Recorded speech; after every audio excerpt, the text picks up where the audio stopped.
नमस्कार दोस्तों, यह पॉडकास्ट उन सभी दोस्तों के लिए काफी हेल्पफुल होगा जो अपने सिलेबस को बुक से रिवीजन करना चाहते हैं लेकिन उनके पास समय नहीं है। तो ये पॉडकास्ट उन्हें रिवीजन में काफी मदद करेगा।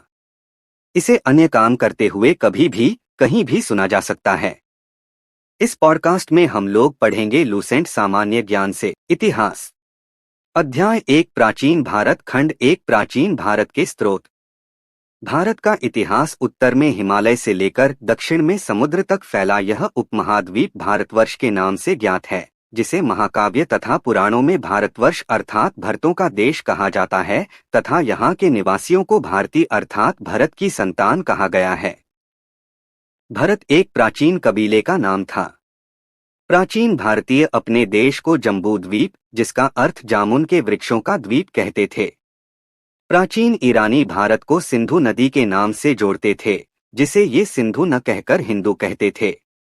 यही नाम फिर पूरे पश्चिम में फैल गया और पूरे देश को इसी एक नदी के नाम से जाना जाने लगा। यूनानी इसे इंदे और अरब इसे हिंद कहते थे। मध्यकाल में इस देश को हिंदुस्तान कहा जाने लगा। यह शब्द भी फारसी शब्द हिंदू से बना है। यूनानी भाषा के इंदे के आधार पर अंग्रेज इसे इंडिया कहने लगे। विंध्य की पर्वत श्रृंखला देश को उत्तर और दक्षिण दो भागों में बांटती है। उत्तर में इंडो यूरोपीय परिवार की भाषाएं बोलने वालों की और दक्षिण में द्रविड़ परिवार की भाषाएं बोलने वालों का बहुमत है। नोट: भारत की जनसंख्या का निर्माण जिन प्रमुख नस्लों के लोगों के मिश्रण से हुआ है वे इस प्रकार हैं: पोटो ऑस्ट्रेलायड, पेलियो मेडिटेरेनियन, काकेशायड, निग्रोयड और मंगोलायड। भारतीय इतिहास को अध्ययन की सुविधा के लिए 3 भागों में बांटा गया है: प्राचीन भारत, मध्यकालीन भारत एवं आधुनिक भारत। नोट: सबसे पहले इतिहास को 3 भागों में बांटने का श्रेय जर्मन इतिहासकार क्रिस्टोफ सेलियर्स को है।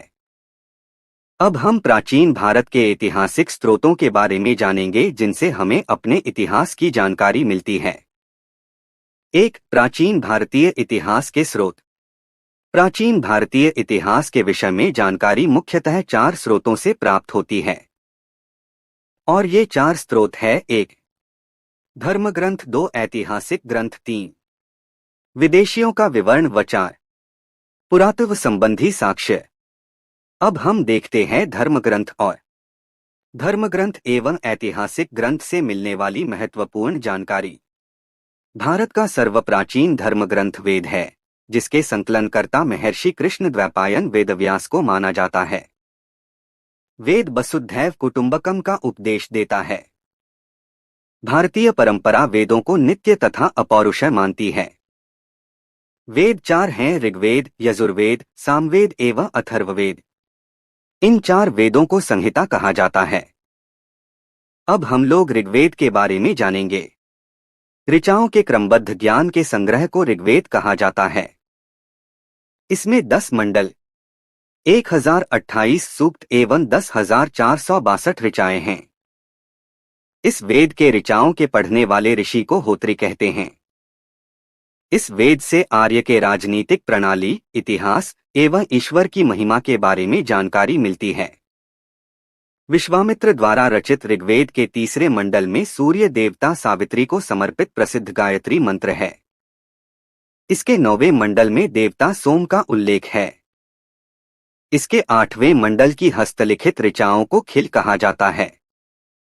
चातुवर्ण समाज की कल्पना का आदि स्रोत ऋग्वेद के 10वें मंडल में वर्णित पुरुष सूक्त है, जिसके अनुसार 4 वर्ण ब्राह्मण, क्षत्रिय, वैश्य तथा शूद्र जो आदि पुरुष ब्रह्मा के क्रमशः मुख, भुजाओं, जंघाओं और चरणों से उत्पन्न हुए।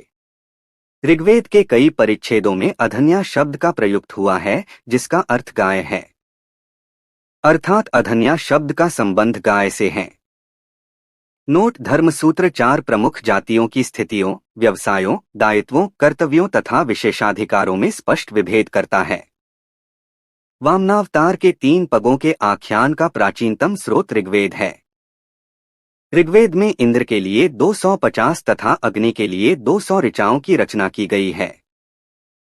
नोट: प्राचीन इतिहास के साधन के रूप में वैदिक साहित्य में ऋग्वेद के बाद शतपथ ब्राह्मण का स्थान है। अब हम लोग यजुर्वेद के बारे में जानेंगे। सस्वर पाठ के लिए मंत्रों तथा बलि के समय अनुपालन के लिए नियमों का संकलन यजुर्वेद कहलाता है। इसके पाठकर्ता को अध्वर्यु कहते हैं। यजुर्वेद में यज्ञों के नियमों एवं विधि विधानों का संकलन मिलता है। इसमें बलिदान विधि का भी वर्णन है। यह एक ऐसा वेद है जो गद्य एवं पद्य दोनों में है। अब सामवेद के बारे में जानते हैं। साम का शाब्दिक अर्थ है गान।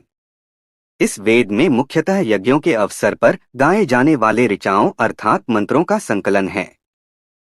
इसके पाठकर्ता को उद्रात्री कहते हैं। इसका संकलन ऋग्वेद पर आधारित है। इसमें 1810 सूक्त हैं जो प्रायः ऋग्वेद से लिए गए हैं। सामवेद को भारतीय संगीत का जनक कहा जाता है। यजुर्वेद तथा सामवेद में किसी भी विशिष्ट ऐतिहासिक घटना का वर्णन नहीं मिलता। अब अथर्ववेद के बारे में जानते हैं। अथर्वा ऋषि द्वारा रचित इस वेद में कुल 731 मंत्र तथा लगभग 6000 पद्य हैं। इसके कुछ मंत्र ऋग्वैदिक मंत्रों से भी प्राचीनतर हैं। अथर्ववेद कन्याओं के जन्म की निंदा करता है। ऐतिहासिक दृष्टि से अथर्ववेद का महत्व इस बात में है कि इसमें सामान्य मनुष्यों के विचारों तथा अंधविश्वासों का विवरण मिलता है। पृथ्वी सूक्त अथर्ववेद का प्रतिनिधि सूक्त माना जाता है। इसमें मानव जीवन के सभी पक्षों गृह निर्माण, कृषि की उन्नति, व्यापारिक मार्गों का खोज, रोग निवारण, समन्वय, विवाह तथा प्रणय गीतों, राजभक्ति, राजा का चुनाव, बहुत से वनस्पतियों एवं औषधियों, शाप, वशीकरण, प्रायश्चित, मातृभूमि महात्म्य आदि का विवरण दिया गया है। कुछ मंत्रों में जादूटोने का भी वर्णन है। अथर्ववेद में परीक्षित की कुरुओं का राजा कहा गया है तथा कुरु देश की समृद्धि का अच्छा चित्रण मिलता है। इसमें सभा एवं समिति को प्रजापति की 2 पुत्रियां कहा गया है। वेदों की भी कई शाखाएं हैं जो वैदिक अध्ययन और व्याख्या से जुड़े विभिन्न दृष्टिकोणों का प्रतिनिधित्व करती है। कवेद से जुड़ी एकमात्र जीवित शाखा है। यजुर्वेद को शुक्ल यजुर्वेद और कृष्ण यजुर्वेद 2 शाखाओं में बांटा गया है। माम्यन्दिन और फामा शुक्ल यजुर्वेद अथवा वाजसनेय संहिता की शाखाएं हैं। कृष्ण यजुर्वेद से जुड़ी शाखाएं काट, मैत्रायणी और तैत्तिरीय है। कौथुम, राणावनीय एवं जैमिनीय पातल्वकार सामवेद की शाखाएं हैं। अथर्ववेद की शाखाएं शौनक और पैप्पलाद है। नोट: सबसे प्राचीन वेद ऋग्वेद एवं सबसे बाद का वेद अथर्ववेद है। अब हम लोग ब्राह्मण, आरण्यक तथा उपनिषद के बारे में जानेंगे। संहिता के पश्चात ब्राह्मणों, आरण्यकों तथा उपनिषदों का स्थान है। इनसे उत्तर वैदिक कालीन समाज एवं संस्कृति के विषय में जानकारी प्राप्त होती है। ब्राह्मण ग्रंथ वैदिक संहिताओं की व्याख्या करने के लिए गद्य में लिखे गए हैं। प्रत्येक संहिता के लिए अलग अलग ब्राह्मण ग्रंथ है, जिसे नीचे सारणी में दिया गया है। वेद ब्राह्मण ग्रंथ: ऋग्वेद ऐत्रेय तथा कौपितकी, यजुर्वेद तैत्तिरीय तथा शतपथ, सामवेद पंचविश, अथर्ववेद गोपथ। इन ब्राह्मण ग्रंथों से हमें परीक्षित के बाद और बिंबसार के पूर्व की घटनाओं का ज्ञान प्राप्त होता है। ऐत्रेय में राज्याभिषेक के नियम एवं कुछ प्राचीन राजाओं के नाम दिए गए हैं। शतपथ में गंधार, शल्य, कैकय, कुरु, पंचाल, कोसल, विदेह आदि राजाओं का उल्लेख मिलता है। वैदिक साहित्य में ऋग्वेद के बाद शतपथ ब्राह्मण का स्थान है। आरण्यक में यज्ञ से जुड़े कर्मकांडों की दार्शनिक और प्रतीकात्मक अभिव्यक्ति है। उपनिषदों की संख्या 108 है, जिनमें 13 को मूलभूत उपनिषदों की श्रेणी में रखा गया है। इसमें यज्ञ से जुड़े दार्शनिक विचार, शरीर, ब्रह्मांड, आत्मा तथा ब्रह्मा की व्याख्या की गई है। स्त्री की सर्वाधिक गिरी हुई स्थिति मैत्रेयणी संहिता से प्राप्त होती है, जिसमें जुआ और शराब की भांति स्त्री को पुरुष का तीसरा मुख्य दोष बताया गया है। शतपथ ब्राह्मण में स्त्री को पुरुष की अर्धांगिनी कहा गया है। जाबालोपनिषद में 4 आश्रमों का उल्लेख मिलता है। स्मृति ग्रंथों में सबसे प्राचीन एवं प्रामाणिक मनुस्मृति मानी जाती है। यह शुंग काल का मानक ग्रंथ है। नारद स्मृति गुप्त युग के विषय में जानकारी प्रदान करता है। अब वेदांग एवं सूत्र। वेदों को भली भांति समझने के लिए 6 वेदांगों की रचना हुई। ये है शिक्षा, जिसका अर्थ शुद्ध उच्चारण शास्त्र है, कल्प कर्मकांडीय विधि, निरुक्त शब्दों की व्युत्पत्ति का शास्त्र, व्याकरण, छंद एवं ज्योतिष। वैदिक साहित्य को अक्षुण्ण बनाए रखने के लिए सूत्र साहित्य का प्रणयन किया गया है। शीत गृह तथा धर्मसूत्रों के अध्ययन से हमें यज्ञीय विधि विधानों, कर्मकांडों तथा राजनीति, विधि एवं व्यवहार से संबंधित महत्वपूर्ण बातें ज्ञात करते हैं। प्रमुख सूत्रकारों में गौतम बौद्धायन, आपस्तंभ, वशिष्ठ आदि के नाम विशेष रूप से उल्लेखनीय है। सूत्रों में गौतम धर्मसूत्र सबसे प्राचीन माना गया है। अब पुराण के बारे में। भारतीय ऐतिहासिक कथाओं का सबसे अच्छा एवं क्रमबद्ध विवरण पुराणों में मिलता है। इसके रचयिता लोमहर्ष अथवा इनके पुराण पुत्र उग्रश्रवा माने जाते हैं। इनकी संख्या 18 है, जिनमें से केवल 5 मत्स्य, वायु, विष्णु, ब्राह्मण एवं भागवत में ही राजाओं की वंशावली पाई जाती है। नोट: पुराणों में मत्स्य पुराण सबसे प्राचीन एवं प्रामाणिक है। अब पुराण तथा उनसे संबंधित वंश। विष्णु पुराण से मौर्य वंश का संबंध, मत्स्य पुराण से आंध्र सातवाहन वंश का संबंध, वायु पुराण से गुप्त वंश का संबंध। अधिकतर पुराण सरल संस्कृत श्लोक में लिखे गए हैं। स्त्रियां तथा शूद्र जिन्हें वेद पढ़ने की अनुमति नहीं थी, वे भी पुराण सुन सकते थे। पुराणों का पाठ पुजारी मंदिरों में किया करते थे। सामाजिक एवं सांस्कृतिक दृष्टि से अग्निपुराण का काफी महत्व है, जिसमें राजतंत्र के साथ साथ कृषि संबंधी विवरण भी दिया गया है। अब बौद्ध, जैन एवं अन्य साहित्य। जातक में बुद्ध की पूर्वजन्म की कहानी वर्णित है। हीनयान का प्रमुख ग्रंथ कथावस्तु है, जिसमें महात्मा बुद्ध का जीवन चरित अनेक कथानकों के साथ वर्णित है। जैन साहित्य को आगम कहा जाता है। जैन धर्म का प्रारंभिक इतिहास कल्पसूत्र से ज्ञात होता है। जैन ग्रंथ भगवती सूत्र में महावीर के जीवन कृत्यों तथा अन्य समकालिकों के साथ उनके संबंधों का विवरण मिलता है। अर्थशास्त्र के लेखक चाणक्य, जिन्हें कौटिल्य या विष्णुगुप्त कहते हैं, यह 15 अधिकरणों एवं 180 प्रकरणों में विभाजित है। इससे मौर्यकालीन इतिहास की जानकारी प्राप्त होती है। अर्थशास्त्र के अनुवादक श्याम शास्त्री है। संस्कृत साहित्य में ऐतिहासिक घटनाओं को क्रमबद्ध लिखने का सर्वप्रथम प्रयास कल्हण के द्वारा किया गया। कल्हण द्वारा रचित पुस्तक राजतरंगिणी है, जिसका अर्थ राजाओं की नदी है। इस ग्रंथ में 8 सर्ग हैं, जिन्हें तुरंगों की संज्ञा दी गई है। इसमें प्रारंभ से लेकर 12वीं सदी तक के कश्मीर के शासकों का वर्णन है। अरबों की सिंध विजय का वृत्तांत चचनामा में सुरक्षित है। चचनामा के लेखक अली अहमद है। संस्कृत भाषा व्याकरण की प्रथम पुस्तक अष्टाध्यायी है। अष्टाध्यायी के लेखक पाणिनि है। इससे मौर्य के पहले का इतिहास तथा मौर्ययुगीन राजनीतिक अवस्था की जानकारी प्राप्त होती है। नोट: अष्टाध्यायी में पहली बार लिपि शब्द का प्रयोग हुआ है। कात्यायन की गार्गी संहिता एक ज्योतिष ग्रंथ है, फिर भी इसमें भारत पर होने वाले यवन आक्रमण का उल्लेख मिलता है। पतंजलि पुष्यमित्र शुंग के पुरोहित थे। इनके महाभाष्य से शुगों के इतिहास का पता चलता है। अब हम जानते हैं ईसा पूर्व एवं ईसवी में अंतर।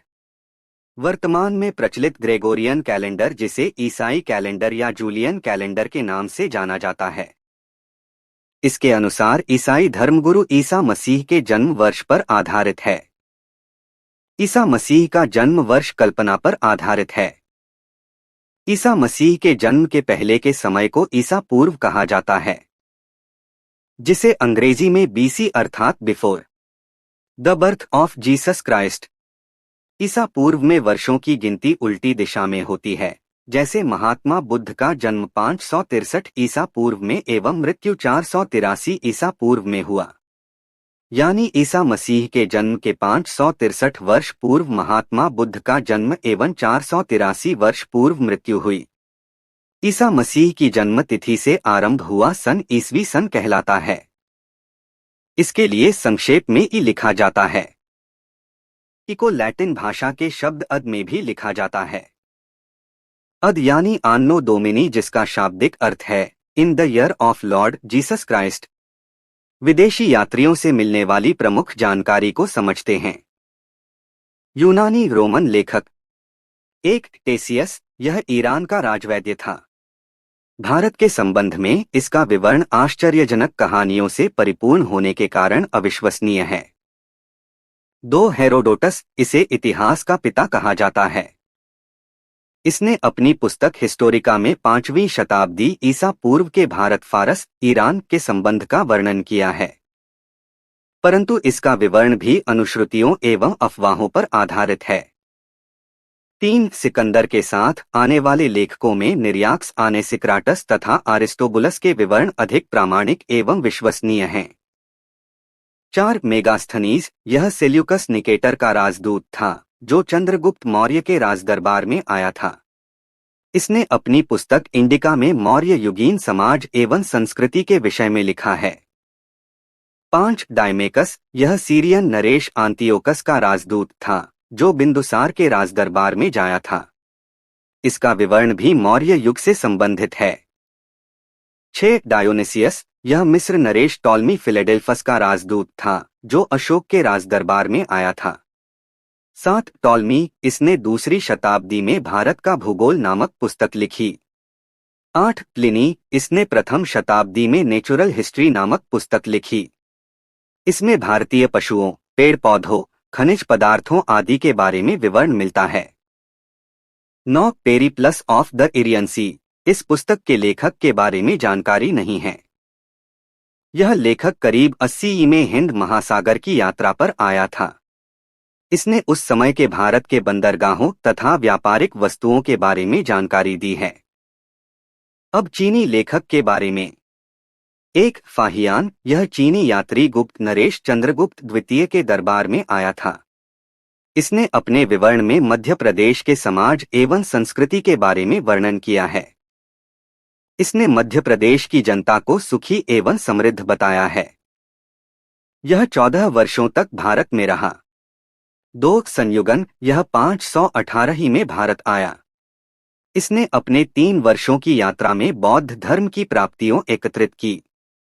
3 हेनसांग, यह हर्षवर्धन के शासनकाल में भारत आया था। बेनसांग 629 में चीन से भारतवर्ष के लिए प्रस्थान किया और लगभग 1 वर्ष की यात्रा के बाद सर्वप्रथम वह भारतीय राज्य कपिशा पहुंचा। भारत में 15 वर्षों तक ठहरकर 645 में चीन लौट गया। वह बिहार में नालंदा जिला स्थित नालंदा विश्वविद्यालय में अध्ययन करने तथा भारत से बौद्ध ग्रंथों को एकत्र कर ले जाने के लिए आया था।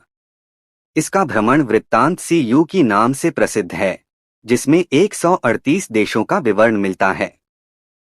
इसने हर्षकालीन समाज, धर्म तथा राजनीति के बारे में वर्णन किया है। इसके अनुसार सिंध का राजा शूद्र था। ह्वेनसांग ने बुद्ध की प्रतिमा के साथ साथ सूर्य और शिव की प्रतिमाओं का भी पूजन किया था। नोट: ह्वेनसांग के अध्ययन के समय नालंदा विश्वविद्यालय के कुलपति आचार्य शीलभद्र। यह विश्वविद्यालय बौद्ध दर्शन के लिए प्रसिद्ध था। 4 इत्सिंग, यह 7वीं शताब्दी के अंत में भारत आया। इसने अपने विवरण में नालंदा विश्वविद्यालय, विक्रमशिला विश्वविद्यालय तथा अपने समय के भारत का वर्णन किया है। अब अरबी लेखक के बारे में। अलबरूनी, यह महमूद गजनवी के साथ भारत आया था। अलबरूनी ख्वारिज्म या खीव का रहने वाला था, जो आधुनिक तुर्कमेनिस्तान से संबंधित है। अरबी में लिखी गई उसकी कृति किताब उल हिंद या तहकीक हिंद, भारत की खोज, आज भी इतिहासकारों के लिए एक महत्वपूर्ण स्रोत है। यह एक विस्तृत ग्रंथ है जो धर्म और दर्शन, त्योहारों, खगोल विज्ञान, कीमिया, रीति रिवाजों तथा प्रथाओं, सामाजिक जीवन, भारतौल तथा मापन विधियों, मूर्तिकला, कानून, मापतंत्र विज्ञान आदि विषयों के आधार पर 80 अध्यायों में विभाजित है। इसमें राजपूत कालीन समाज, धर्म, रीति रिवाज, राजनीति आदि पर सुंदर प्रकाश डाला गया है। इब्न बतूता, इसके द्वारा अरबी भाषा में लिखा गया उसका यात्रा वृतांत, जिसे रहला कहा जाता है, 14वीं शताब्दी में भारतीय उपमहाद्वीप के सामाजिक तथा सांस्कृतिक जीवन के विषय में बहुत ही प्रचुर तथा सबसे रोचक जानकारियां देता है। 1333 में दिल्ली पहुंचने पर इसकी विद्वता से प्रभावित होकर सुल्तान मोहम्मद बिन तुगलक ने उसे दिल्ली का काजी या न्यायाधीश नियुक्त किया। अब अन्य लेखकों के बारे में जानते हैं। तारानाथ, यह एक तिब्बती लेखक था। इसने कंग्युर तथा तादुर नामक ग्रंथ की रचना की। इनसे भारतीय इतिहास के बारे में जानकारी मिलती है। मार्को पोलो, यह 13वीं शताब्दी के अंत में पांड्य देश की यात्रा पर आया था। इसका विवरण पांड्य इतिहास के अध्ययन के लिए उपयोगी है। अब जानेंगे पुरातत्व संबंधी साक्ष्य से मिलने वाली जानकारियां। भारतीय पुरातत्व शास्त्र का पितामह, father of Indian archaeology, sir Alexander Cunningham को कहा जाता है। 1400 ईपू के अभिलेख बोगाजकोई, एशिया माइनर से वैदिक देवता मित्र, वरुण, इंद्र और नासत्य, अश्विनी कुमार के नाम मिलते हैं। मध्य भारत में भागवत धर्म विकसित होने का प्रमाण यवन राजदूत होलियोडोरस के बेसनगर, विदिशा, गरुड़ स्तंभ लेख से प्राप्त होता है। सर्वप्रथम भारतवर्ष का जिक्र हाथी गुम्फा अभिलेख में है। सर्वप्रथम दुर्भिक्ष का जानकारी देने वाला अभिलेख सोहगौरा अभिलेख है। इस अभिलेख में संकट काल में उपयोग हेतु खाद्यान्न सुरक्षित रखने का भी उल्लेख है। सर्वप्रथम भारत पर होने वाले हूण आक्रमण की जानकारी भीतरी स्तंभ लेख से प्राप्त होती है। सती प्रथा का पहला लिखित साक्ष्य एरण अभिलेख, शासक भानुगुप्त से प्राप्त होती है। सातवाहन राजाओं का पूरा इतिहास उनके अभिलेखों के आधार पर लिखा गया है। रेशम बुनकर की श्रेणियों की जानकारी मंदसौर अभिलेख से प्राप्त होती है। कश्मीरी नवपाषाणिक पुरास्थल बुर्जहीन से गर्तावास, गड्ढा घर का साक्ष्य मिला है। इनमें उतरने के लिए सीढ़ियां होती थीं। यहाँ मनुष्य के साथ उसके पालतू कुत्ते को भी दफनाने की प्रथा प्रचलित थी। प्राचीनतम सिक्कों को आहत सिक्के कहा जाता है। इसी को साहित्य में काशार्पण कहा गया है। सर्वप्रथम सिक्कों पर लेख लिखने का कार्य यवन शासकों ने किया। समुद्रगुप्त की वीणा बजाती हुई मुद्रा वाले सिक्के से उसके संगीत प्रेमी होने का प्रमाण मिलता है। अरिकमेणु पुरुचेरी के निकट से रोमन सिक्के प्राप्त हुए हैं। नोट, सबसे पहले भारत के संबंध बर्मा, सुवर्णभूमि वर्तमान में म्यांमार, मलाया, स्वर्णद्वीप, कंबोडिया, कंबोज और जावा, यवद्वीप से स्थापित हुए। अब महत्वपूर्ण अभिलेखों को देखते हैं। कौन अभिलेख किससे जुड़ा है? अभिलेख शासक, हाथी गुम्फा अभिलेख, तिथि रहित अभिलेख, कलिंगराज खारवेल। जूनागढ़ गिरनार अभिलेख, रुद्रगमन। नासिक अभिलेख, गौतमी बलश्री। प्रयाग स्तंभ लेख, समुद्रगुप्त। ऐहोल अभिलेख, पुलकेशिन द्वितीय। मंदसौर अभिलेख, मालवा नरेश यशोवर्मन। ग्वालियर अभिलेख, प्रतिहार नरेश भोज। भित्री एवं जूनागढ़ अभिलेख, स्कंदगुप्त। देवपाड़ा अभिलेख, बंगाल शासक विजयसेन। नोट, अभिलेखों का अध्ययन इपोग्राफी कहलाता है। उत्तर भारत के मंदिरों की कला की शैली नागर शैली एवं दक्षिण भारत के मंदिरों की कला द्राविड़ शैली कहलाती है। दक्षिणापथ के मंदिरों के निर्माण में नागर और द्रविड़ दोनों शैलियों का प्रभाव पड़ा, अतः यह वेसर शैली कहलाती है। पंचायतन शब्द मंदिर रचना शैली से संबंधित है। एक हिंदू मंदिर तब पंचायतन शैली का कहलाता है जब मुख्य मंदिर 4 सहायक मंदिरों से घिरा होता है। पंचायतन मंदिर के उदाहरण हैं कंदरिया महादेव मंदिर, खजुराहो, ब्रह्मेश्वर मंदिर, भुवनेश्वर, लक्ष्मण मंदिर, खजुराहो, लिंगराज मंदिर, भुवनेश्वर, दशावतार मंदिर, देवगढ़, उप्र, गोंडेश्वर मंदिर, महाराष्ट्र। क्रेडिट लूसेंट सामान्य ज्ञान। ऐसे ही बहुत सारे स्टडी मटेरियल्स के लिए स्टडी व्हील ऑफिशियल को सब्सक्राइब करना ना भूलें। धन्यवाद।